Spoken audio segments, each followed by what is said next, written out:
નામો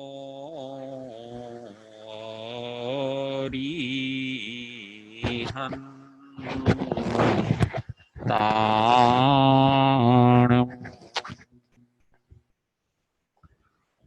નામો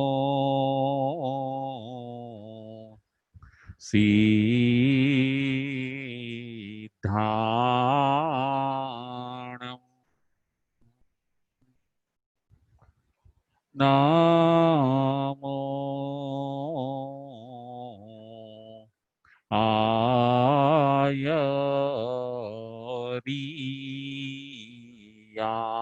આયરિયાણમ નામો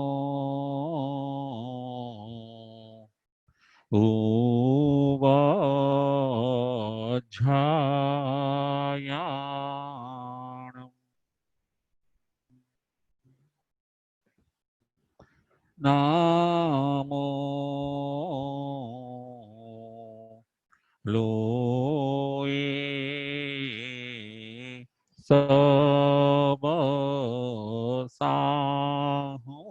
સબસાહુણમ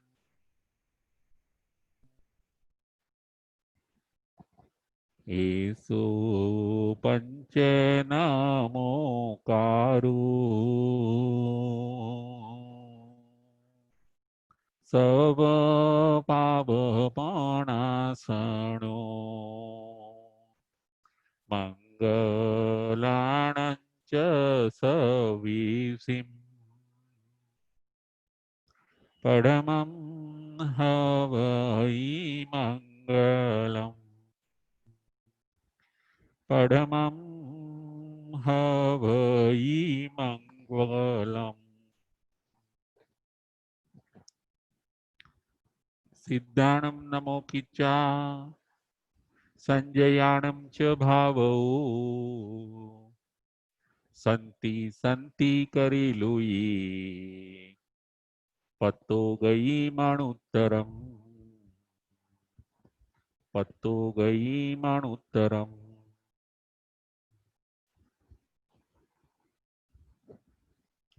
પંચ પરમેષ્ઠી ભગવંતોને ભાવપૂર્વક વંદન નમસ્કાર કરીને ઉત્તરાધ્યન સૂત્ર પરમાત્માની અંતિમ દેશના અધ્યયન નંબર 18 અને પ્રવચન નંબર 35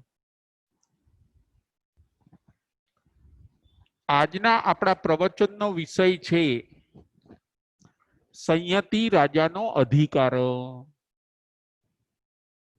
સંયતિ રાજાનો અધિકાર. સંજય મુનિ ગર્દભાલી મુનિ પાસે દીક્ષિત થાય છે. સંજય રાજા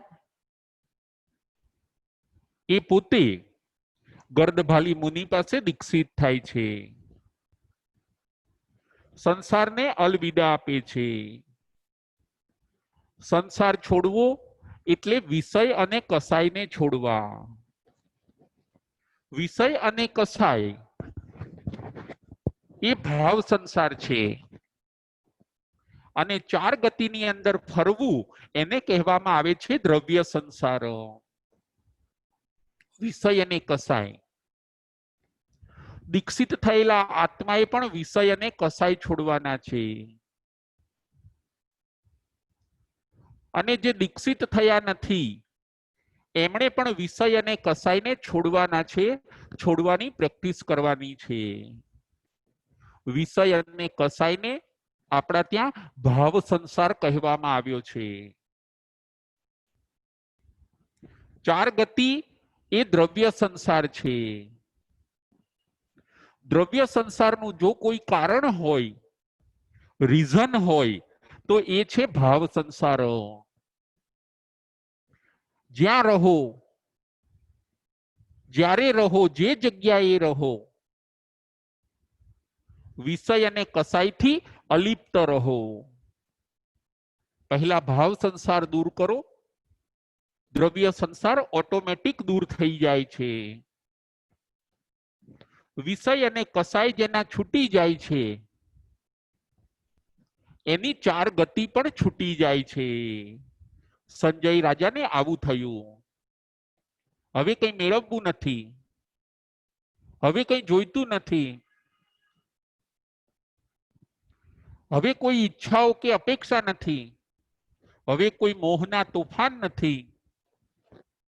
આત્મકલ્યાણ કરીને આગળ વધવું છે, શાશ્વત સુખની પ્રાપ્તિ કરવી છે. આવા નિશ્ચય સાથે સંજય રાજા પોતે ગર્દભાલી મુનિ પાસે, આચાર્ય પાસે પોતે દીક્ષિત થાય છે. દ્રવ્ય સંસારને અલવિદા આપી દીધી અને રહ્યા સહ્યા ભાવ સંસારને પણ હવે છોડવા માટે એ પોતે દીક્ષિત થયા. આ અધ્યયનની અંદર આપણને ભગવાન એ સમજાવે છે, દ્રવ્ય સંસાર પણ છોડો અને ભાવ સંસાર પણ છોડો. રાગ દ્વેષને આપણે પાતળા પાડવાની પ્રેક્ટિસ કરવાની છે. વિષય અને કસાયને ક્ષીણ કરીને પવિત્ર જીવન જીવવાની આપણે પ્રેક્ટિસ કરવાની છે.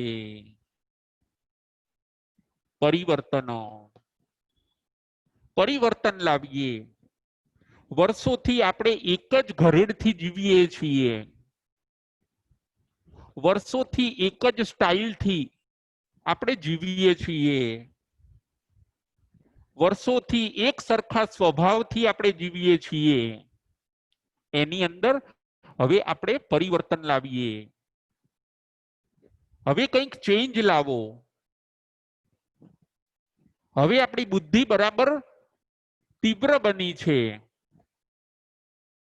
હવે આપણી પાસે જ્ઞાન અને અનુભવ જ્ઞાન વધ્યું છે. હવે આપણે ભેદ વિજ્ઞાન પણ કરી શકીએ એવા આપણે સક્ષમ બન્યા છીએ. માટે હવે આપણે પરિવર્તનની દિશા તરફ આગળ વધીએ. જુઓ, સંજય રાજાએ પરિવર્તન કરી દીધું. પરિવર્તન વર્ષ પછી કરીએ, 2 વર્ષ પછી કરીએ, કાલે કરીએ એવું ન કરીએ. પરિવર્તન આજે જ કરીએ, અત્યારે જ કરીએ. હવે મારે મારો સ્વભાવ બદલી કાઢવો છે. હવે મારે ક્રિયાઓ બદલી કાઢવી છે. આપણો સ્વભાવ કેવો હોવો જોઈએ? બીજાને ગમે એવો આપણો સ્વભાવ હોવો જોઈએ. આપણી ક્રિયાઓ કેવી હોવી જોઈએ? આપણી ક્રિયાઓ બીજાને સાતા આપે એવી હોવી જોઈએ. આપણા ભાવ કેવા હોવા જોઈએ? તો કે આપણા ભાવ નિર્વદ્ય, નિર્દોષ અને નિષ્પાપ હોવા જોઈએ. ભાવની અંદર આંટી ઘૂંટી નહીં ચાલે. ભાવની અંદર કૂડ કપટ અને કાવા દાવા નહીં ચાલે. હવે આપણે પરિવર્તન કરવું છે. એના એ જ સ્વભાવને, વર્ષો જૂના સ્વભાવને, વર્ષો જૂની ટેવોને હવે આપણે છોડી દેવાની છે. હવે પરિવર્તન, ચેન્જ, તો જ આપણે આપણા આત્માનું કલ્યાણ કરી શકીશું. સ્વભાવને સુંદર બનાવીએ. સ્વભાવ સૌને અનુકૂળ હોવો જોઈએ. દરેકને આપણે સમજતા શીખીએ અને દરેકને સ્વીકારતા શીખીએ. દરેકને પ્રેમ આપતા શીખીએ. આપણે વિરોધ કરવાનો સ્વભાવ, વાંકા ચાલવાનો સ્વભાવ, આડું અવળું કરવાનો સ્વભાવ, એ સ્વભાવને હવે આપણે છોડી દેવાનો છે. અને આપણે આપણા જીવનનું પરિવર્તન કરવાનું છે. પરિવર્તન એટલે ચેન્જ. એક જ નિર્ણય કરો, હવે પરિવર્તન. સંજય રાજાએ પરિવર્તન કર્યું. ગર્દભાલી મુનિના ચરણમાં બેસી ગયા અને પોતાના આત્માનું કલ્યાણ કર્યું. હવે અહીંયા એવું બને છે કે આ સંજય રાજા પોતે સંયતિ મુનિ બન્યા. ગ્રામાનુગ્રામ વિહાર કરે છે. નિસ્પૃહી એવા આ મુનિ આત્મલક્ષ રાખીને જગત આખાથી નિસ્પૃહી બનીને એક ગામ પછી બીજે ગામ કૌશગમાં રહે, ધ્યાનમાં રહે, દેહની દર્દકાર ન કરે, કર્મ ક્ષયની અંદર, તપની અંદર અને સંવરની અંદર પોતે વૃદ્ધિ કરતા જાય. સંયતિ રાજા, આ સંયતિ રાજાને એકવાર એક ક્ષત્રિય મુનિ મળે છે. ક્ષત્રિય મુનિ, એ મુનિ, ક્ષત્રિય મુનિ અને સંયતિ મુનિનો ભેટો થાય છે. બંને મુનિ પરસ્પર મળે છે. ક્ષત્રિય મુનિ સંયતિ મુનિને પૂછે છે કે હે મુનિ શ્રેષ્ઠ, તમે પણ કોઈ ક્ષત્રિય રાજા હોવ એવું લાગે છે. દીક્ષા પૂર્વે તમે પણ કોઈ ક્ષત્રિય રાજા હોવ એવું લાગે છે. તમે કોણ છો? તમારા ગુરુ કોણ છે? અને શા માટે તમે દીક્ષા લીધી છે? આવું ક્ષત્રિય મુનિ સંયતિ મુનિને પૂછે છે. જો બંને મુનિ ક્ષત્રિય છે. ખરેખર જૈન ધર્મ એ ક્ષત્રિયોનો ધર્મ છે. તીર્થંકર ભગવંતના જન્મ પણ ક્ષત્રિય કુળમાં થાય છે. ક્ષત્રિય લોકો ખૂબ બહાદુર હોય છે. એ લોકો વચનના પાકા હોય છે. એમની મર્યાદા, એમના નિયમો, એમની નીતિમત્તા અને એમની ગુણવત્તા, એમની રહેણી કહેણી એ બધી ખૂબ સુંદર, દ્રઢ અને સુસંસ્કારી હોય છે. સંયતિ મુનિ પણ ક્ષત્રિય છે અને આ ક્ષત્રિય મુનિ પણ ક્ષત્રિય છે. ક્ષત્રિય મુનિ પોતે સંયતિ મુનિને પ્રશ્ન પૂછે છે, તમે કોણ છો?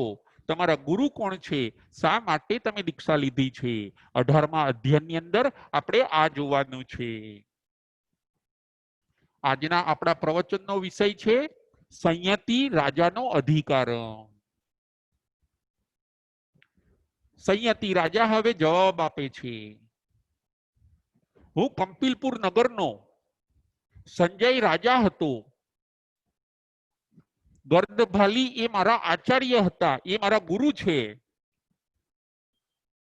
અને મેં આત્માનું કલ્યાણ કરવા માટે, મારા આત્માને શુદ્ધ વિશુદ્ધ બનાવવા માટે મેં દીક્ષાને અંગીકાર કરી છે. બંને મુનિ વચ્ચે વાર્તાલાપ ચાલે છે. હું સંજય રાજા હતો. ગર્દભાલી એ મારા આચાર્ય હતા. એમની પાસેથી મને શિક્ષા અને દીક્ષા મળી. અંતર વૈરાગ્ય દ્રઢ થયો. આત્મકલ્યાણ કરવું છે અને આ સંસારની રઝળપાટમાંથી હવે મારે બહાર નીકળવું છે. દ્રવ્ય સંસાર અને ભાવ સંસાર એને છોડાવનાર આવો ઉત્તમ જૈન ધર્મ એટલા માટે મેં અંગીકાર કર્યો છે. જૈન ધર્મ એ ઉત્તમ છે. જૈન ધર્મના પાલક એવા જૈન ધર્મના પ્રરૂપક એવા તીર્થંકર ભગવંતો પણ ક્ષત્રિય હોય છે. જીનનો બતાવેલો ધર્મ એ જૈન. જીનના ધર્મને જે જન ફોલો કરે છે એને કહેવામાં આવે છે જૈન. જીન, જીન એટલે જેણે રાગ દ્વેષને જીતેલા છે એને કહેવામાં આવે છે જીન. અને જે જીન ને ફોલો કરે છે એવા જનને, એવા મનુષ્યને જૈન કહેવામાં આવે છે. જીનના ફોલોવર્સ એને કહેવાય જૈન. જીન ધર્મ એ વિશ્વ ધર્મ છે. એ બહુ ઊંચો ધર્મ છે. કેવલી ભગવંતોએ અને તીર્થંકર ભગવંત ઉપદિષ્ટ છે. આવા ધર્મના પાલનથી આત્મા પોતે સર્વ કર્મનો ક્ષય કરીને મુક્તિએ જઈ શકે છે. માટે મેં મુનિ દીક્ષા લીધી છે. માટે હું આવા સુંદર ધર્મનું પાલન કરું છું. ખરેખર જૈન ધર્મ એ પ્રાકૃતિક ધર્મ છે, એ નેચરલ ધર્મ છે, સાયન્સથી એ પ્રૂફ થયેલો ધર્મ છે,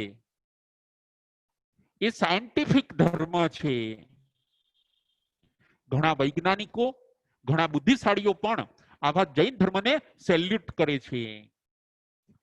જૈન ધર્મની પ્રત્યેક વાતો, એની પ્રત્યેક શિખામણ આત્માને, શરીરને, કુટુંબને, રાષ્ટ્રને હિત બતાવનારી છે. જૈન ધર્મના બધા રૂલ્સ એ પ્રકૃતિને સપોર્ટ કરે છે, પ્રકૃતિની અગેન્સ્ટમાં નથી. આવો સુંદર જૈન ધર્મ એટલા માટે મેં અંગીકાર કર્યો છે. મને ચોક્કસ વિશ્વાસ છે કે આવા ધર્મના પાલનથી હું મારા આત્માનું કલ્યાણ કરી શકીશ. બંને મુનિ વચ્ચે વાર્તાલાપ ચાલે છે, સંયતિ મુનિ અને ક્ષત્રિય મુનિ. હજી પણ આગળ એ લોકોનો વાર્તાલાપ ચાલે છે કે જૈન ધર્મ એ કેવો છે, તો કે જૈન ધર્મ એ એકાંતવાદ નથી, પરંતુ અનેકાંતવાદ છે.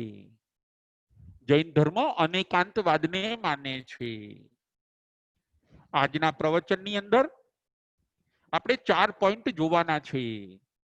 નંબર 1, પરિવર્તન.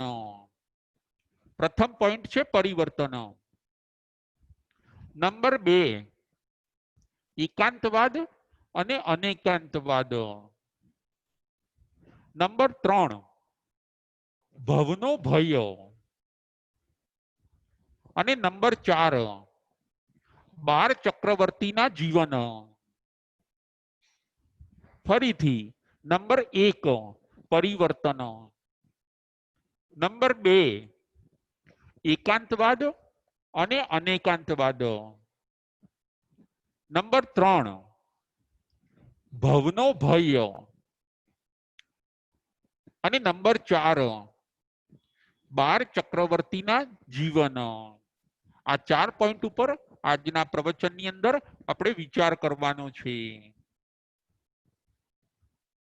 બંને મુનિ પોતે ચર્ચા કરે છે, ક્ષત્રિય મુનિ અને સંયતિ મુનિ. તીર્થંકરોની જો કોઈ વિશિષ્ટ ભેટ હોય તો એ છે અનેકાંતવાદ. જૈન ધર્મ એ એકાંતવાદમાં માનતો નથી, અનેકાંતવાદમાં માને છે. અનેકાંતવાદ એટલે શું? આપણને એ પ્રશ્ન થશે કે અનેકાંતવાદ એટલે શું? અનેકાંતવાદ એટલે દરેકના એંગલથી વાતને તપાસવી, દરેક એંગલને એક્સેપ્ટ કરવો, દરેક એંગલને સ્વીકારવો, એનું નામ છે અનેકાંતવાદ. એકાંતવાદ એટલે શું? એક જ એંગલથી જોવું અને એક જ એંગલ સાચું આવું માનવું, એને કહેવાય છે એકાંતવાદ. એકાંતવાદી પણ આપણા ત્યાં હતા. એકાંતવાદી 4 થઈ ગયા: ક્રિયાવાદી, અક્રિયાવાદી, વિનયવાદી અને અજ્ઞાનવાદી. આ 4 લોકો એકાંતમાં માનતા હોય છે. બસ એક જ વસ્તુ શ્રેષ્ઠ છે, બીજું બધું બરાબર નથી. એકને જ પકડે અને બીજા બધાનો નિષેધ કરે, બીજા બધાને છોડી દે, એને કહેવામાં આવે છે એકાંતવાદ. એકાંતવાદમાં એક જ પ્રકારની પકડ હોય, અનેકાંતવાદમાં પકડ ન હોય. અનેકાંતવાદની અંદર બધી વાતને એક્સેપ્ટ કરીને જે સત્ય હોય એની પકડ હોય છે. એકાંતવાદ એટલે હઠાગ્રહો, એકાંતવાદ એટલે દુરાગ્રહો. ક્રિયાવાદી એમ જ માને કે બસ ક્રિયાથી જ કલ્યાણ છે, માટે ક્રિયા જ કરો. અક્રિયાવાદી એમ કહે કે ક્રિયાથી કલ્યાણ નથી, માત્ર જ્ઞાનથી ક્રિયા છે, જ્ઞાનથી કલ્યાણ છે, માટે બસ જ્ઞાન જ ભણો, ક્રિયા કરશો જ નહીં. તો એને કહેવામાં આવે છે અક્રિયાવાદી. એકને સ્વીકારે અને બીજાને છોડી દે તો એને કહેવામાં આવે છે એકાંતવાદી. વિનયવાદી, ત્રીજા નંબરના હતા વિનયવાદી. વિનયવાદી એમ જ કહે કે બસ બધાનો વિનય કરો અને વિનયથી જ કલ્યાણ થઈ જાય છે. જ્ઞાન ભણવાની પણ જરૂર નથી, દાન આપવાની પણ જરૂર નથી, કોઈ ક્રિયા કરવાની પણ જરૂર નથી, બસ દરેકનો વિનય કરો. પશુનો, પક્ષીનો, મનુષ્યનો, નાના મોટા સર્વેનો બસ વિનય કરો તો તમારું કલ્યાણ થઈ જશે. તો આમને કહેવામાં આવે છે વિનયવાદી. એમ વિનયને જ માત્ર પ્રધાનતા આપે અને બીજા ગુણોને બધાને છોડી દે. આવી એકાંત પ્રરૂપણા એને આપણા ત્યાં કહેવામાં આવ્યું છે એકાંતવાદી. ચોથા નંબરમાં છે અજ્ઞાનવાદી. અજ્ઞાનવાદી શું કહે છે? બસ અજ્ઞાનમાં રહો, તમે જાણશો તો બધી તકલીફ થશે, માટે આપણે કંઈ જાણવું નથી, જે હશે એ જોયું જ હશે, આપણે જીવન જીવીએ છીએ એમ જીવીએ. એ અજ્ઞાનને ઇમ્પોર્ટન્સ આપે. જ્ઞાન, વિનય, ક્રિયા એ બધાને છોડી દે, માત્ર એક અજ્ઞાનને જ પ્રાયોરિટી આપે, એને કહેવામાં આવે છે અજ્ઞાનવાદી. આવી રીતે ચાર આપણા ત્યાં વાદી હોય છે: ક્રિયાવાદી, અક્રિયાવાદી, વિનયવાદી અને અજ્ઞાનવાદી. આ ચાર પ્રકારના વાદવાળા એકાંતવાદી છે. એ એકાંતની પ્રરૂપણા કરે છે અને એકાંતની પ્રરૂપણા એ મિથ્યાત્વ છે. એક જ વસ્તુ ક્યારેય સર્વસ્વ બની શકતી નથી. એક વસ્તુથી જ કામ થતું નથી. અલગ અલગ વસ્તુઓ જ્યારે મળે છે, એમનો સુમેળ થાય છે, ત્યારે કાર્યની સિદ્ધિ થાય છે. અનેકાંતવાદ એવું કહે છે. તીર્થંકર ભગવંતોએ મનુષ્યને અનેકાંતવાદની ભેટ આપી છે કે કલ્યાણ કરવા માટે ક્રિયા પણ જોઈશે, જ્ઞાન પણ જોઈશે, વિનય પણ જોઈશે, ભક્તિ પણ જોઈશે, દાન પણ જોઈશે અને સેવા પણ જોઈશે. તીર્થંકરો અનેકાંતવાદની પ્રેરણા કરે છે અને એકાંતવાદથી દૂર રહેવાનું કહે છે. દુનિયાની અંદર આજે જે ધર્મો છે એ બધા ધર્મ જોજો એકાંતવાદને પકડીને બેસી ગયા છે. કોઈ ખાલી ભક્તિને મહત્વ આપે છે, કોઈ ખાલી ધ્યાનને મહત્વ આપે છે, કોઈ ખાલી સેવાને મહત્વ આપે છે. બધાનો સમન્વય કરતા નથી. બધાનો સમન્વય કરે એને કહેવાય અનેકાંતવાદ. દરેકની દ્રષ્ટિથી સાચા છે. આપણે સામેની વ્યક્તિને એની દ્રષ્ટિથી જોવાનું છે. અનેકાંતવાદની અંદર આવું કહેવામાં આવે છે. અનેકાંતવાદની અંદર સુમેળ હોય છે. અનેકાંતવાદની અંદર દરેક એંગલનો સમન્વય હોય છે, જ્યારે એકાંતવાદની અંદર એક જ વસ્તુની પકડ હોય છે. એકાંતવાદી મિથ્યાત્વી કહ્યા અને અનેકાંતવાદી સમ્યક્ત્વી કહ્યા. આપણે આપણા જીવન વ્યવહારની અંદર પણ અનેકાંતવાદનો યુઝ કરવાનો છે. હું એકલો જ સાચો હોઉં એવું ન હોઈ શકે. એ વ્યક્તિ પણ સાચી હોય, એની દ્રષ્ટિથી એ વ્યક્તિ પણ સાચી હોય, એની અપેક્ષાએ એ બરાબર હોય, મારે એને એની દ્રષ્ટિથી જોવું પડે. આવી રીતે આપણે પણ આપણા જીવનની અંદર અનેકાંતવાદનો યુઝ કરવો જોઈએ. એકાંતવાદને છોડી દેવો જોઈએ. સંયતિ મુનિ અને ક્ષત્રિય મુનિની આવી પરસ્પર ચર્ચા ચાલે છે. એક મુનિ બીજા મુનિને સમજાવે છે. જીવનની અંદર અનેકાંતવાદ રાખો. કોઈક કહે કે આ વસ્તુ આમ છે, તો એની અપેક્ષાએ એ વ્યક્તિ સાચી છે, એને આપણે ખોટી ન કહી શકીએ. આવું સુંદર અનેકાંતવાદનું સ્વરૂપ આપણને તીર્થંકર ભગવંતો બચાવે છે.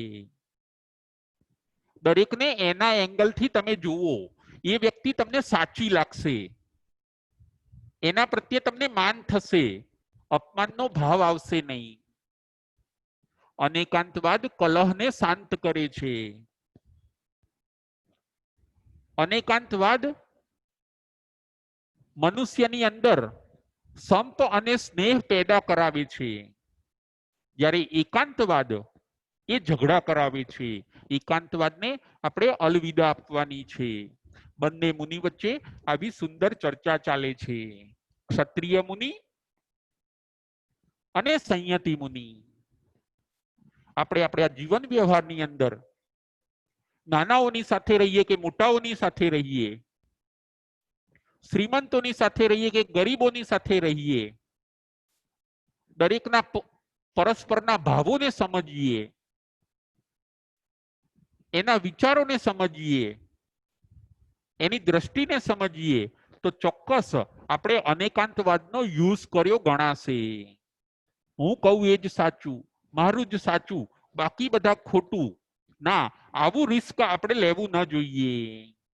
બંને મુનિ વચ્ચે આવી સુંદર ચર્ચા ચાલે છે. સંયતિ મુનિ ક્ષત્રિય મુનિને કહે છે, આવો ઉત્તમ ધર્મ મને મળ્યો છે. અહિંસા, અપરિગ્રહ અને અનેકાંતવાદ, આવું સુંદર જેનું સ્વરૂપ છે, એવા ધર્મના પાલનથી હું ચોક્કસ મુક્તિને મેળવી શકીશ. જગતના દરેક જીવોએ પણ આ સુંદર ધર્મનું પાલન કરવું જોઈએ. હવે આપણે લક્ષની અંદર આ ધર્મને ફોલો કરીને આપણે આપણા આત્મકલ્યાણના માર્ગે આગળ વધવું જોઈએ. માણસે પ્રમાદ ન કરવો જોઈએ. માણસે શાસ્ત્ર ભણવા જોઈએ, જ્ઞાન વધારવું જોઈએ, મનની અંદર મનન અને ચિંતન વધારવું જોઈએ. તો એ માણસ પોતે આત્મકલ્યાણના માર્ગે આગળ વધી શકે છે. સંયતિ મુનિ હજી પણ ક્ષત્રિય મુનિને કહે છે કે આ માર્ગ ઉપર આપણે તો ઠીક રાજાઓ છીએ અને દીક્ષિત થયા, પરંતુ આ માર્ગ ઉપર ચક્રવર્તીઓ પણ ચાલ્યા છે. 12 ચક્રવર્તીમાંથી 10 ચક્રવર્તી આ માર્ગ ઉપર ચાલ્યા છે. આ માર્ગ શાશ્વત છે. આ માર્ગને જ્ઞાનીઓ જ ઓળખી શકે છે. અજ્ઞાનીને તો એમ થાય કે ત્યાગ શું કરવાનો, દીક્ષા લેવી એ શું મોટી વાત છે, આપણે સંસારમાં રહો, આપણે બિઝનેસ કરો,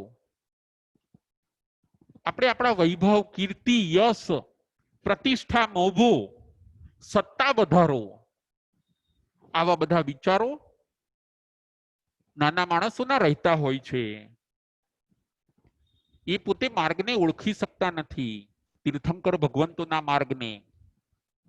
જૈન ધર્મને તો જ્ઞાનીઓ જ ઓળખી શકે છે, અને જે ઓળખી જાય છે એ તરત જ પોતે એક્સેપ્ટ કરી લે છે. આપણે મનથી એક્સેપ્ટ કરીએ, એને સમજીને અત્યંત બહુમાનથી આ ધર્મને અને આ માર્ગને જોઈએ. આપણે જેટલો બહુમાન ભાવ વધારીશું જૈન ધર્મ પ્રત્યે, એટલો આપણને ભવિષ્યની અંદર પણ દરેક ભવની અંદર આપણને જૈન ધર્મ મળતો રહે છે. જો આપણે એનો બહુમાન ભાવ નહીં રાખીએ તો ભવિષ્યની અંદર પણ આવો ઉત્તમ ધર્મ આપણને મળતો નથી.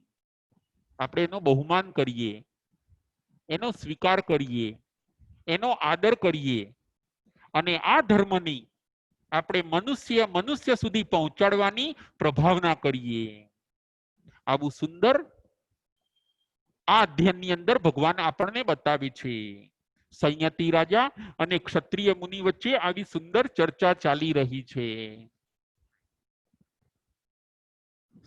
સંયતિ મુનિ પોતે ક્ષત્રિય મુનિને કહે છે કે સામાન્ય માણસો તો આ માર્ગ ઉપર ચાલે, રાજાઓ ને મહારાજાઓ પણ આ માર્ગ ઉપર ચાલે, એ તો બરાબર છે, પરંતુ આ માર્ગ ઉપર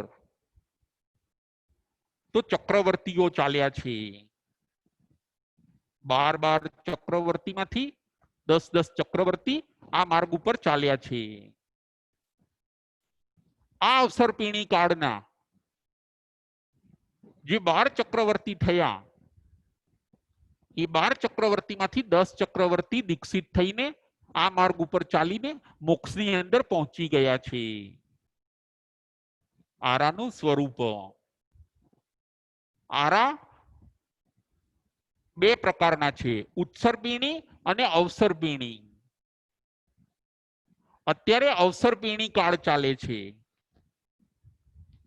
અવસર્પિણી કાળ ના 6 આરા. પહેલા આરાનું નામ સુસમ સુસમ, બીજા આરાનું નામ સુસમ, ત્રીજા આરાનું નામ સુસમ દુસમ, ચોથા આરાનું નામ દુસમ સુસમ, પાંચમા આરાનું નામ દુસમ અને છઠ્ઠા આરાનું નામ દુસમ દુસમ. ઉત્સર્પિણીના પણ આ 6 આરા, અવસર્પિણીના પણ આ 6 આરા અને ઉત્સર્પિણીના પણ 6 આરા. આ ટાઈમ ઓફ સર્કલ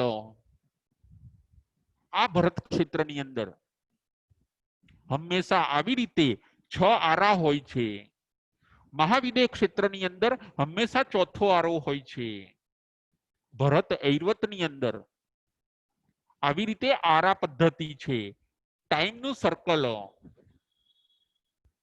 આ અવસર્પિણી કાળની અંદર 24 તીર્થંકર ભગવંતો થયા અને 12 ચક્રવર્તી થયા. તીર્થંકર તો પોતે ધર્મના સ્થાપક છે, એ તો મોક્ષે જાય છે દીક્ષિત થઈને, પરંતુ 12 ચક્રવર્તી થયા, એમણે પણ આ માર્ગને સ્વીકાર્યો. તીર્થંકરો અને ચક્રવર્તીઓ ત્રીજા આરાના એન્ડમાં થાય અને ચોથા આરાની અંદર થાય છે. અત્યારે 5મો આરો ચાલે છે. આ બધું સુંદર સ્વરૂપ શાસ્ત્રની અંદર બતાવવામાં આવ્યું છે. હવે આ 5મો આરો પૂરો થશે પછી 6થો આરો આવશે, એનું નામ છે દુસમ દુસમ.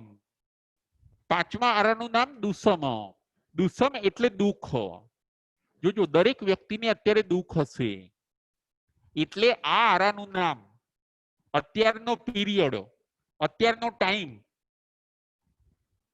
બધાનો દુઃખનો હોય છે, એટલે આ આરાનું નામ દુઃખ, સિંગલ દુઃખ. અને 6થો આરો એટલે ડબલ દુઃખ, દુસમ દુસમ. ડબલ દુઃખ મળે અત્યારે છે એના કરતા વધારે દુઃખ. શારીરિક દુઃખ, માનસિક દુઃખ, આર્થિક દુઃખ, સ્વભાવનું દુઃખ. જોજો અત્યારે સુખની માત્રા ઓછી અને દુઃખની માત્રા વધારે છે, માટે આ 5મા આરાનું નામ છે દુઃખમ. અત્યારે તીર્થંકર ભગવંતો નથી, કેવલી ભગવંતો નથી, માત્ર એમણે સ્થાપેલું શાસન છે. 12 ચક્રવર્તીઓ માંથી 10 ચક્રવર્તી પણ આ માર્ગ ઉપર ચાલ્યા છે. પ્રથમ નંબરના ચક્રવર્તી છે ભરત ચક્રવર્તી, બીજા નંબરના સગર ચક્રવર્તી, ત્રીજા નંબરના મઘવા ચક્રવર્તી, ચોથા નંબરના ચક્રવર્તી સનત કુમાર ચક્રવર્તી, નંબર 4 સનત કુમાર ચક્રવર્તી, પાંચમા નંબરના ચક્રવર્તી શાંતિનાથ ભગવાન, છઠ્ઠા નંબરના ચક્રવર્તી કુંથુનાથ ભગવાન, સાતમા નંબરના ચક્રવર્તી તો કે ઓરનાથ ભગવાન, આઠમા નંબરના ચક્રવર્તી તો કે સુભૂમ, સુભૂમ, નવમા નંબરના ચક્રવર્તી તો કે મહાપદ્મ, દસમા નંબરના ચક્રવર્તી તો કે હરિસેન, 11 નંબરના ચક્રવર્તી તો કે જય ચક્રવર્તી, જય ચક્રવર્તી, અને 12મા નંબરના ચક્રવર્તી તો કે બ્રહ્મદત્ત ચક્રવર્તી, બ્રહ્મદત્ત ચક્રવર્તી. ચક્રવર્તી એટલે 6 ખંડનું રાજ્ય જેની પાસે હોય, ભરત ક્ષેત્રના 6 ખંડ, ત્યાં એક ધારું એક ચક્રી જેનું શાસન ચાલતું હોય એને ચક્રવર્તી કહેવામાં આવે છે. તીર્થંકર પછીની જો કોઈ પોસ્ટ હોય, પદવી હોય તો એ ચક્રવર્તીની છે. ચક્રવર્તીની માતાને પણ 14 સ્વપ્ન આવતા હોય છે, પરંતુ એ થોડાક ઝાંખા હોય છે. ચક્રવર્તીની સેવામાં દેવો રહેતા હોય છે. ચક્રવર્તીઓ પાસે નવનિધિ આદિ ખૂબ ઐશ્વર્ય હોય છે. આવા ચક્રવર્તીઓ પણ આ માર્ગને જાણે છે અને પોતે સમજી જાય છે કે આ માર્ગને આપણે અંગીકાર કરીએ, એમાં જ આત્માનું કલ્યાણ છે. દીક્ષા એ બહુ ઉત્તમ વસ્તુ છે. દીક્ષા એક પ્રયોગશાળા છે, દીક્ષા એક લેબોરેટરી છે. એની અંદર સોલ અને કર્મ એ બેને જુદા પાડવામાં આવે છે. દીક્ષા એક લેબોરેટરી છે. એની અંદર સોલ અને કર્મ એ બેનો આત્યંતિક ક્ષય કરવામાં આવે છે. દીક્ષા એ બહુ ઇમ્પોર્ટન્ટ વસ્તુ છે. એના લીધા વગર ન્યુ કર્મ સ્ટોપ થતા નથી. નવા કર્મને જો સ્ટોપ કરવા હોય તો એ દીક્ષાથી જ થાય છે. માટે સર્વત્યાગ બહુ ઇમ્પોર્ટન્ટ વસ્તુ છે. આપણે સર્વનો ત્યાગ કરીએ, વિષય અને કસાયોનો ત્યાગ કરીએ તો ન્યુ કર્મ એડ થતા નથી, એ સ્ટોપ થઈ જાય છે. માટે સર્વ ત્યાગનું મહત્વ છે. આ વાત પણ આપણે સમજવાની છે.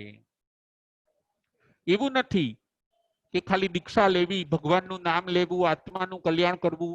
ના, આની પાછળ લોજિક છે. ન્યુ કર્મને જો એડ ન કરવા હોય, ઇનકમિંગ થતા કર્મને જો સ્ટોપ કરવા હોય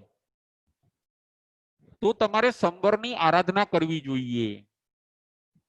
તો તમારે સામાયિકથી નવા કર્મ જે એડ થાય છે, અશુભ કર્મ, એને સ્ટોપ કરવા માટે તમારે સામાયિક કરવી જોઈએ. સામાયિકની ઇમ્પોર્ટન્સ ત્યાં છે, લોજિક છે. આ લોજિકને પણ આપણે સમજવાનું છે. સર્વ ત્યાગ એ પણ બહુ ઇમ્પોર્ટન્ટ વસ્તુ છે. દીક્ષા એ સર્વ ત્યાગ છે. પ્રથમ ચક્રવર્તી ભરત ચક્રવર્તી, જુઓ આપણે એમનું જીવન જોઈએ. ભરત ચક્રવર્તી પહેલા ચક્રવર્તી. આ જે 12 ચક્રવર્તીઓ થાય છે, એક એ વાત પણ આપણે સમજવાની છે કે એ ચક્રવર્તીઓ ઘણીવાર તીર્થંકરની સાથે પણ થતા હોય છે. तीर्थंकर ने चक्रवर्ती बने साथे होय सेम टाइम में एवं पण बने छे अने कोईक वार गेपनी अंदर कोईक वार एकला पण चक्रवर्तीओना बोन थता होय छे परंतु चक्रवर्तीओ निकट भावमां मोक्षगामी आत्माओ होय छे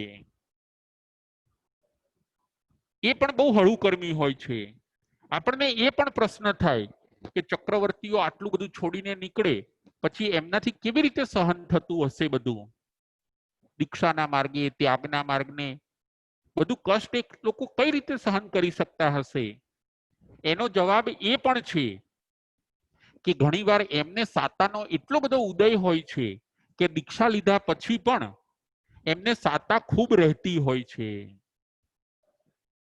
એમને કઈ પેન જેવું લાગે નહીં એમને કઈ દુઃખ કે કષ્ટ જેવું લાગે નહીં સાતા વિદ્ય કર્મનો એટલો બધો ઉદય હોય છે એટલે એમને દીક્ષા ભારરૂપ લાગતી નથી એમને દીક્ષા દુઃખરૂપ લાગતી નથી એ દીક્ષાને ફાઇન રીતે મેન્ટેન કરે છે ફાઇન રીતે પોતે એને પાળે છે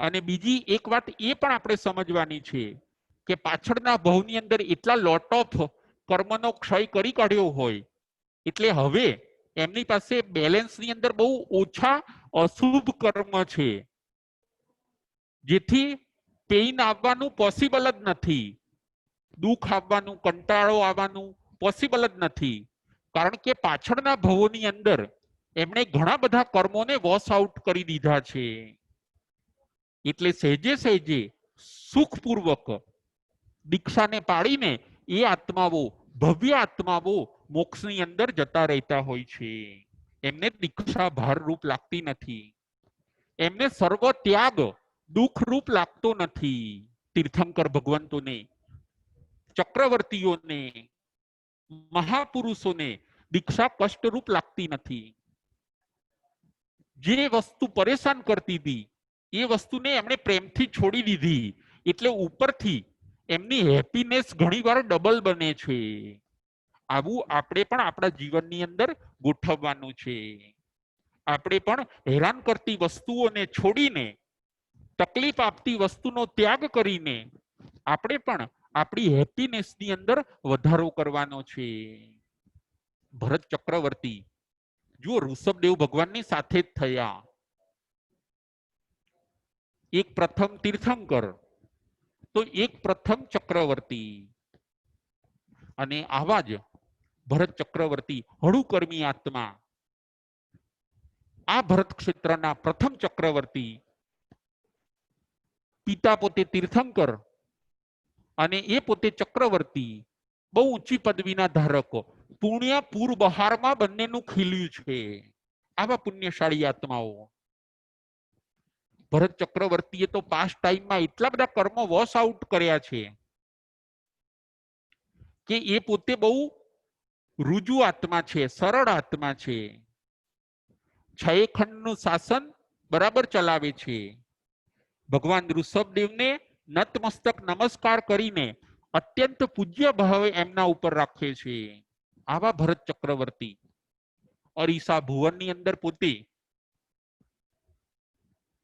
અરીસાની અંદર પોતાનું મુખ પોતાનું શરીર પોતાના અંગોપાંગનું દર્શન કરતા હોય છે અને એ અંગ ઉપાંગનું દર્શન કરતા કરતા એમને આત્મદર્શન થઈ ગયું અને આત્મદર્શન થતાની અંદર કૈવલ્ય જ્ઞાનને પ્રાપ્ત કરી લીધું પ્રથમ ચક્રવર્તી ભરત ચક્રવર્તીએ અંગ ઉપાંગનું દર્શન કરતા કરતા એમણે આત્મદર્શન કર્યું બહુ હળુકર્મી આત્મા ભાવ સંસાર છૂટી ગયો વિષય અને કસાય છૂટી ગયા અરીસા ભુવનની અંદર એમને કેવળ જ્ઞાન થયું હાથમાંથી વીંટી નીકળી ગઈ ચિંતનની ધારા ચાલી વીંટીથી હાથ શોભે છે કે હાથથી વીંટી શોભે છે શરીરથી આત્મા શોભે છે કે આત્માથી શરીર શોભે છે જો આત્મા ન હોય તો પછી શરીરની કોઈ શોભા રહેતી નથી શું આ વિશ્વનું સ્વરૂપ આવું હશે? અને આ ચિંતનની ધારાએ ચાલતા ચાલતા અનિત્ય ભાવનાને ભાવતા ભાવતા આ ભરત ચક્રવર્તીએ અરીસા ભુવનની અંદર આત્મદર્શન કર્યું અને આત્મદર્શન કરતા કરતા એમનો આત્મા એ પોતે કૈવડ જ્ઞાનને પ્રાપ્ત કરી દે છે. હળુકર્મી આત્મા. મોક્ષ માર્ગ ઈઝી છે, મોક્ષ માર્ગ બહુ સરળ છે. બસ જરૂર છે આપણે સરળ બનવાનું, આપણે એને પ્રેમપૂર્વક સ્વીકારવાનો છે. ભરત ચક્રવર્તીનો ભાવ સંસાર છૂટી ગયો, દેવો એમને વેશ આપે છે અને પછી એ દ્રવ્ય સંસાર પણ છોડે છે. એમનો 4 ગતિરૂપ દ્રવ્ય સંસાર પણ છૂટી ગયો અને ભરત ચક્રવર્તી મોક્ષના માલિક બન્યા, મોક્ષના સ્વામી બન્યા. સંયતિ મુનિ આવું ક્ષત્રિય મુનિને સરસ સમજાવે છે કે આ માર્ગ ઉપર ચક્રવર્તીઓ પણ ચાલ્યા છે. 12 ચક્રવર્તીમાંથી 10 ચક્રવર્તીએ આ માર્ગને અંગીકાર કરીને પોતાની શુદ્ધ વિશુદ્ધ દશાને પ્રાપ્ત કરી છે. આવી શુદ્ધ અને વિશુદ્ધ દશા હે ક્ષત્રિય મુનિ આપણે પણ પ્રાપ્ત કરવાની છે. જે આત્માઓ આવું સુંદર સ્વરૂપ સમજશે, એને જીવનની અંદર અપનાવશે, સર્વ ત્યાગ સર્વ સંવર ના માર્ગે એ પોતે આગળ વધશે, એ ચોક્કસ પોતાના આત્માનું કલ્યાણ કરી શકશે. સંયતિ મુનિ આવું ક્ષત્રિય મુનિને સમજાવે છે. સુંદર ભાવોને જે આત્મા ગ્રહણ કરશે, સ્વીકારશે, જીવનમાં ઉતારશે, વાંચશે, સમજશે અને પોતે કસાય અને વિષયને છોડીને ભાવ સંસારને અલવિદા આપશે, એ પોતે ચોક્કસ પોતાના આત્માનું કલ્યાણ કરશે. બોલો મહાવીર સ્વામી ભગવાન કી જય.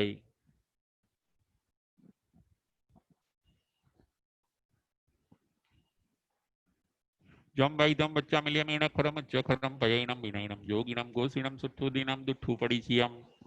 ઓ કાલી કૌ સજાઓ કાલી ન કૌ સજાઓ સજઈએ તો જેમ સજઈએ ન સજયમ. એમ ભણતા ગણતા ચિંતાવતા જ્ઞાનના 14 ત્રીજાર માયલો કોઈ પણ ત્રીજાર મને કે તમને લાગ્યો હોય તો અરિયંતરન સિદ્ધ કેવડી ભગવંત આપની સાક્ષી એ તસમી ઈચ્છામિ દુક્કડમ. હવે પ્રશ્નોત્તરી.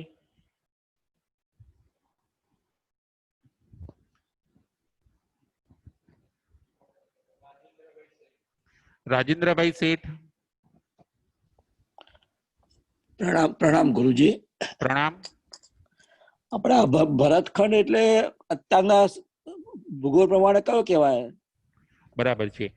અત્યારની ભૂગોળ પ્રમાણે આ આપણું જે આખું વિશ્વ છે ને, આખું વિશ્વ અત્યારનું આપણું એ બધું જ અત્યારે ભરત ક્ષેત્ર જ કહેવાય છે આપણા પ્રમાણે. અમેરિકા, રશિયા બધું આવી ગયું. બધું, હા, એ બધું ભરત ક્ષેત્ર જ કહેવાય છે.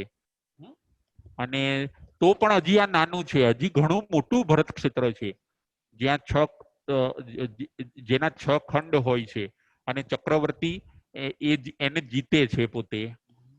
એટલે ભરતખંડ ની અંદર 6 ચક્રવર્તી 6 પેલા એ હોય. ભરત ક્ષેત્ર કહેવાય. ભરત ક્ષેત્ર, ઐરવત ક્ષેત્ર અને મહાવિદય ક્ષેત્ર. આવા જંબુદ્વીપ. હા, એટલે અત્યારે જે આપણે રહીએ છીએ ને ભરત ક્ષેત્ર, અને એની અંદર 6 ખંડ હોય છે. 6 ખંડ.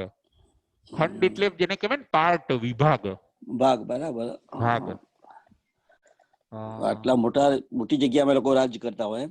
હા, આટલી મોટી જગ્યામાં. અને એક ખંડને જીતવા માટે એ લોકોને ચક્રવર્તીને દેવ હેલ્પ કરે, પોતે દેવો એમની સેવામાં હોય ચક્રવર્તીની. અને બીજા નાના રાજાઓને રાખીને એ લોકો પોતે શાસન ચલાવતા હોય ચક્રવર્તી. દરેક એરિયા અમુક નાના રાજાઓને ચલાવવા માટે આપી દીધો હોય. અને એવી રીતે રાજેન્દ્રભાઈ ચક્રવર્તીનું શાસન એક ચક્રી ચાલતું હોય છે. અને એ નાના રાજાઓએ પણ આ મેઇન ચક્રવર્તીના ઓર્ડરને ફોલો કરવાનો, આવી વ્યવસ્થા હોય છે. ખ્યાલ આવ્યો? જંબુદ્વીપ ની અંદર એક ભરત ક્ષેત્ર, એક ભરત ક્ષેત્ર ની અંદર જંબુદ્વીપ છે. ના, જંબુદ્વીપ ની અંદર 3 ક્ષેત્ર છે. એક ભરત, એક ઐરવત અને એક મહાવિદેહ, જ્યાં મનુષ્યો વસે છે. અને ભરત ઐરવતમાં 24 થાય અને મહાવિદ્યમાં સદાકાળ 20 તીર્થંકરો વિદ્યમાન હોય. જંબુદ્વીપે પોતે ગોળ છે હા, એ અને તો બરાબર. હા. બોર્ડર ઉપર ભરત ક્ષેત્ર છે, નીચેની બોર્ડર ઉપર, ઉપરની બોર્ડર ઉપર ઐરવત ક્ષેત્ર છે અને મિડલમાં જે પટ્ટો છે ને એ મહાવિદ્ય ક્ષેત્ર છે.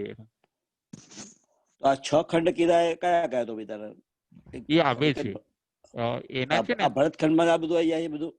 હા, આ ભરત ક્ષેત્ર આખું 6 ખંડનું છે. એના નામ આવે છે પૂર્વ ભરત, પશ્ચિમ ભરત, ઉત્તર ભરત, દક્ષિણ ભરત, એવી રીતે છે ને એના 6 બધા નામ આવે છે. અને એ બધા પહાડ ને એ બધું ઓળંગીને ચક્રવર્તી પોતાનું સૈન્ય લઈને જાય છે અને સૈન્ય લઈને બધું દરેક રાજાને પોતાની અંડરમાં પોતે કરે છે અને એ ખંડને પોતે જીતે પછી એ ગુફાઓ, પર્વતો આ બધાને ક્રોસ કરીને એ દરેક એરિયાને કવર કરે ચક્રવર્તી. એનું કર્મ જ એવું હોય, એનું ભોગાવલી કર્મ જ એવું હોય કે એ એનું કર્મ એને આ બધું કરાવડાવે રાજેન્દ્રભાઈ. બરાબર. અને એ પોતાનું એક એને એવું મિશન હોય કે ના બધા મારા ઓર્ડરમાં હોવા જોઈએ કે અને મારું એક ચક્રી શાસન ચાલવું જોઈએ કે એટલો એનો પુણ્યનો જબરજસ્ત ઉદય હોય છે. બરાબર. એટલે એમનો આ ત્રીજા આના એન્ડમાં ચોથા આનામાં થાય તીર્થંકરોની સાથે સાથે છે. હા, તીર્થંકરોની સાથે સાથે થાય. ઘણી વાર તે લોકો કઝિન ભાઈઓ હોય એવું પણ બનતું હોય. ઘણી વાર એ લોકો કઝિન ભાઈઓ થતા હોય અથવા તો ગેપમાં પણ થતા હોય.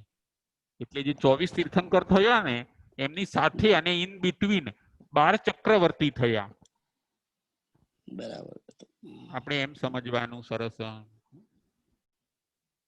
અત્યારે કોઈ ચક્રવર્તી નહીં અત્યારે ના, અત્યારે હવે કોઈ નહીં. અત્યારે કોઈ નહીં. અત્યારે હવે છે ને ચક્રવર્તી કોઈ નહીં.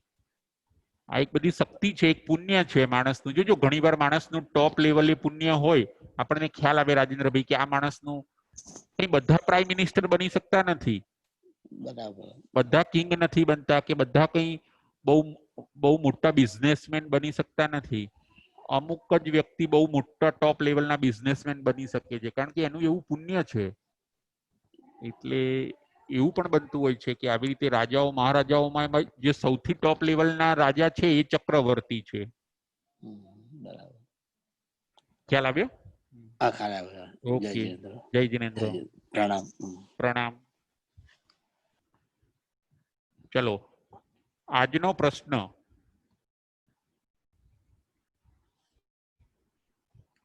12 ચક્રવર્તીના નામ. 12 ચક્રવર્તીના નામ.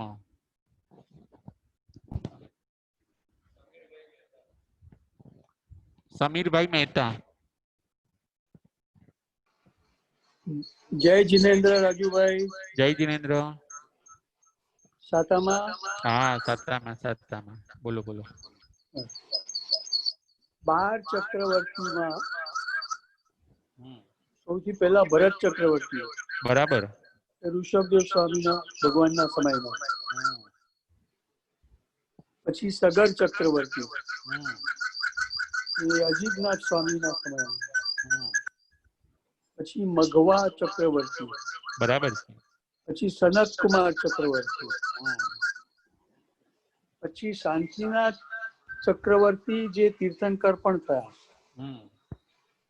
પછી કુંથુનાથ સ્વામી તીર્થંકર ચક્રવર્તી જે તીર્થંકર પણ થયા. બરાબર છે. બંને એક જ પછી ભવની અંદર અરનાથ સ્વામી, અરનાથ તીર્થંકર ચક્રવર્તી તે પણ તીર્થંકર થયા તે જ ભવે. ત્યાર પછી 8મા શુભુમ ચક્રવર્તી, 9મા મહાપદ્મ ચક્રવર્તી, 10મા હરિશેન ચક્રવર્તી, 11મા જય ચક્રવર્તી, 12મા બ્રહ્મદત્ત ચક્રવર્તી. બહુ સરસ, બહુ સરસ. આમાં શુભુમ અને બ્રહ્મદત્ત ચક્રવર્તી બંને નરકમાં ગયા. બરાબર છે. અને બાકીના 10 ચક્રવર્તી મોક્ષે ગયા. બહુ સરસ, બહુ સરસ. દીક્ષા લઈને મોક્ષે ગયા. દીક્ષા લઈને મોક્ષે ગયા. બહુ સરસ. જય જિનેન્દ્ર. જય જિનેન્દ્ર. અનેકાંતવાદ એટલે શું? અનેકાંતવાદ એટલે શું?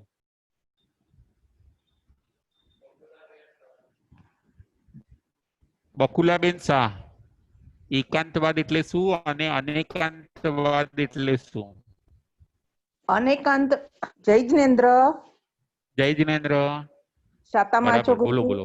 હા, શાતામાં સાતામાં હા. સાતામાં. હા. અનેકાંતવાદ એટલે દરેકના એંગલની વાત, દરેકના એંગલથી વાતને તપાસવી અને સ્વીકાર કરવો. બરાબર છે, બરાબર છે. અને એકાંતવાદ એટલે એક જ પ્રકારની પકડ હોય ને તેને હઠાગ્રહ કે દુરાગ્રહથી પકડી રાખવી. એને કહેવાય છે એકાંતવાદ. એકાંતવાદ. બરાબર છે, બરાબર છે. આપણે સાચા હોઈએ કે બીજા પણ સાચા હોઈ શકે બકુલાબેન? આપણે એ સાચા હોઈએ કે અનેકાંતવાદ છે, બીજા પણ? આપણો ધર્મ અનેકાંતવાદ છે. બેય બરાબર સાચા છે, હોઈ શકે. બેય સાચા હોઈ શકે. આપણે આપણી જ દ્રષ્ટિથી જોવાનું કે બીજાની દ્રષ્ટિથી પણ જોવાનું? એ બીજાની દ્રષ્ટિથી પણ જોવાનું. બરાબર છે. આપણે આપણું જ બીજાને પકડી નહીં રાખવાનું એમ. બીજાની દ્રષ્ટિથી જોવાનું, બીજાના ભાવોને આપણે સમજવાના હા. અને બીજા શું કે છે એ આપણે એનો શાંતિથી વિચાર કરીએ તો આપણને એ વ્યક્તિ પ્રત્યે બહુમાન થશે. હા, બરોબર. અને એ અનેકાંતવાદ. હમ. કલહને કોણ મિટાવે છે? કલહ, ઝઘડો એ બધાને મિટાવે છે કોણ? અનેકાંતવાદ. અનેકાંતવાદ. આપણે બીજાના ભાવોને સમજવાના છે એવું કહે છે અનેકાંતવાદ. અને એકાંતવાદ શું કહેશે કે મને સમજો, હું કહું એ બરાબર. હું કહું ઈ જ સાચું. બરાબર. હવે કલ્યાણ એક જ વસ્તુથી છે કે બધી વસ્તુના સમન્વયથી છે? બધી આપણે વસ્તુના સમન્વયથી જ કલ્યાણ છે, કેમ કે એક હા, વસ્તુથી કોઈ કામ થતું જ નથી. બરાબર છે. તો કઈ કઈ વસ્તુનો આપણે સમન્વય કરીએ તો આપણા આત્માનું કલ્યાણ થાય? બકુલાબેન, આપણે કઈ કઈ વસ્તુનો સમન્વય કરવાનો? સમ, સંવેદ, નિર્વેદ, અનુકંપા ના. હા, વિનય. વિનય, પછી વિનય, ક્રિયાવાદી, હા, ક્રિયા પણ કરવી. અક્રિયાવાદી, અજ્ઞાનવાદી. એટલે આપણે વિનય કરવો જોઈએ, પછી વિનય ક્રિયા કરવી. કરવો જોઈએ. ક્રિયા કરવી. એકલો વિનય નહીં, ક્રિયા પણ કરવી પડે અને બરાબર, જ્ઞાન પણ ભરવું પડે. અને બરાબર, અજ્ઞાનને દૂર કરવા માટે અજ્ઞાનને દૂર કરવું પડે. બરાબર છે. પછી દાન કરવું પડે આપણે, દાન. હા, દાન, ભક્તિ, સેવા બધું કરી તો જ આપણને કલ્યાણ થાય. બરાબર છે. એવું અનેકાંતવાદી કહે છે. હા, એવું અને અનેકાંતવાદ થાય. બરાબર છે. એકાંતવાદી તો એમ જ કહેશે કે એક જ વસ્તુ કરો, બીજું ન કરો તમે કે. હા, ક્રિયાવાદી કહેશે કે એકલી ક્રિયા કરો. વિનયવાદી કહેશે કે એકલો વિનય કરો. અજ્ઞાનવાદી કહેશે કે અજ્ઞાન જ સારું છે, કશું અજ્ઞાનમાં કઈ જાણવાની જરૂર જ જરૂર નથી. નથી. તમે જાણશો તો તમારી ચિંતા વધી જશે હા, કે એના તમને કરતા તકલીફ વધશે. તમે ખાઓ પીઓ ને મજા કરો કે તમે મજા કરો. અજ્ઞાનમાં જ રહો કે. હા. તો એ બધા એકાંતવાદી કીધા ભગવાને હા. કે આ બધા એકાંતવાદી છે કે હમ. તમે જ્યારે જ્યારે જેની જરૂર હોય એ પ્રમાણે તમે કરો. કોઈ દાન લેવા આવ્યું છે તેને દાન આપો. એ વખતે એનો ખાલી વિનય નથી કરવાનો, હા, દાન કરવાનું છે. દાન પણ કરવાનું છે. ભક્તિના સમયે ભક્તિ કરો.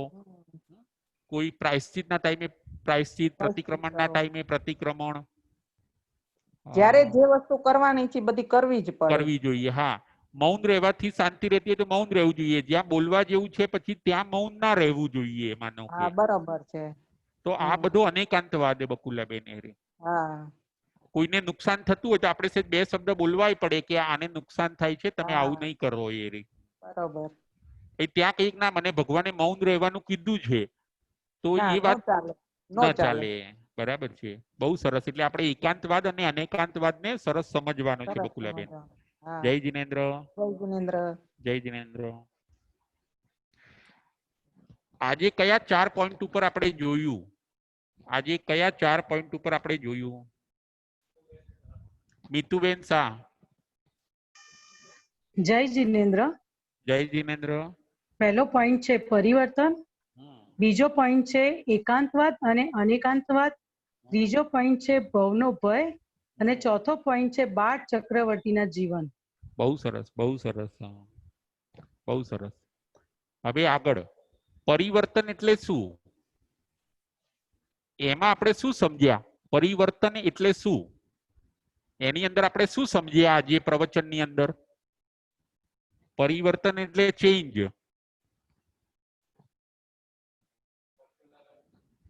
બકુલાબેન શાહ, પરિવર્તન એટલે શું?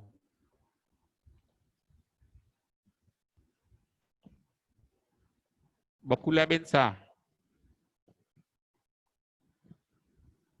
હેલો, હા, જય જીનેન્દ્ર.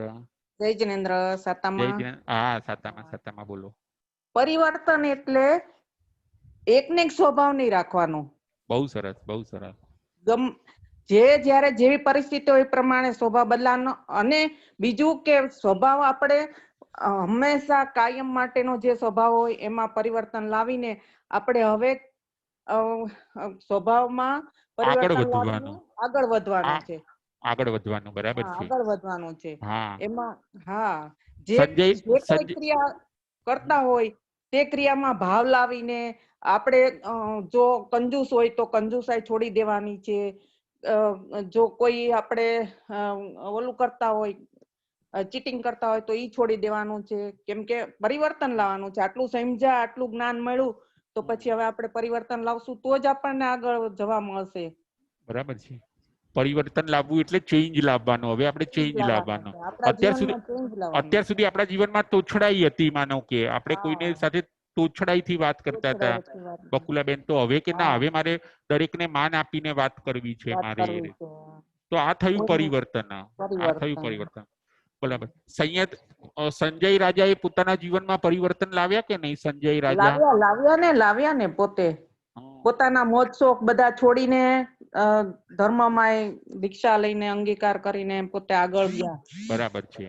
એટલે પ્રગતિ માટે આપણે આપણો પ્રોગ્રેસ કરવો હોય તો પરિવર્તન જરૂરી છે. જરૂરી છે. પરિવર્તન લાવવું જોઈએ. બહુ સરસ. હવે છેલ્લો પ્રશ્ન. 6 આરાના નામ. 6 આરાના નામ.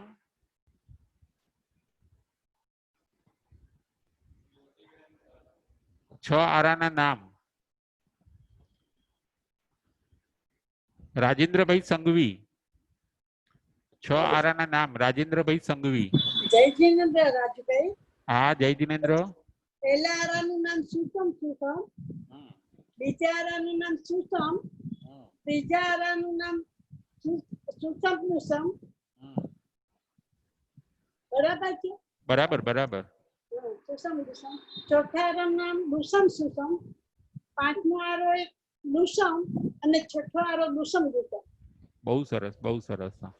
અત્યારે કયો આરો ચાલે છે જ્યોતિબેન? અત્યારે કયો આરો ચાલે છે? અત્યારે પાંચમો આરો ચાલે છે. બરાબર. ઋષભદેવ ભગવાન કયા આરામાં થયા? ઋષભદેવ ભગવાન ત્રીજા આરામાં થયા. બરાબર છે. અને બાકીના તીર્થંકરો, બાકીના 23 તીર્થંકરો ચોથા આરામાં. બહુ સરસ. અને મહાવીર ચોથા આરામાં થયા, મોક્ષે ગયા. પછી ચોથા આરાના જન્મેલા હતા એ પાંચમા આરામાં મોક્ષે ગયા. સુધર્મા સ્વામી, જમ્મુ સ્વામીની. પણ પછી પાંચમા આરામાં કોઈ નથી ગયું. બરાબર છે.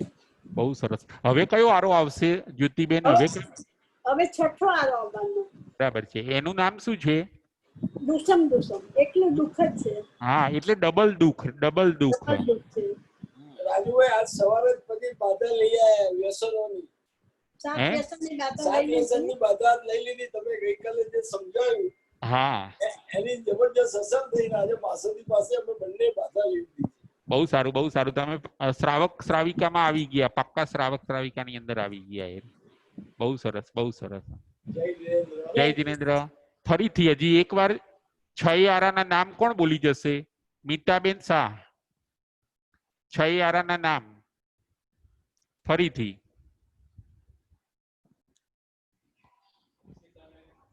મીતાબેન શાહ.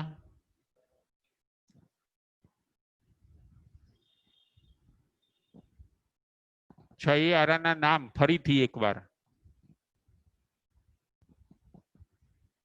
અક્ષિતાબેન સંઘવી. પ્રણામ સર. પ્રણામ. પહેલા આરાનું નામ છે સુષમ. બીજા આરાનું નામ છે સુષમ. ત્રીજા આરાનું નામ છે સુષમ દુષમ. ચોથા આરાનું નામ છે દુષમ સુષમ. પાંચમા આરાનું નામ છે દુષમ અને છઠ્ઠા આરાનું નામ છે દુષમ દુષમ. બહુ સરસ, બહુ સરસ. ભરત ચક્રવર્તી કયા આરામાં થયા? ભરત ચક્રવર્તી ઋષભદેવ ભગવાન ત્રીજા આરામાં થયા. ત્રીજા આરાના એન્ડમાં. એન્ડમાં. બહુ સરસ, બહુ સરસ. ચલો બધાને એક સરસ સૂચના. આવતીકાલથી પર્યુષણ પર્વ શરૂ થાય છે. એ નિમિત્તે આપણા પ્રવચનનો સમય સવારે 10 થી 11 રાખ્યો છે. તો આવતીકાલથી દરેક જણને 10 થી 11 સાંભળવા માટે વિનંતી. જેને ખ્યાલ ન હોય એને પણ આપ બધા આગળ મેસેજ પાસ કરજો. અને આવતીકાલથી આપણે સરસ મજાના પર્યુષણની આરાધના કરીએ.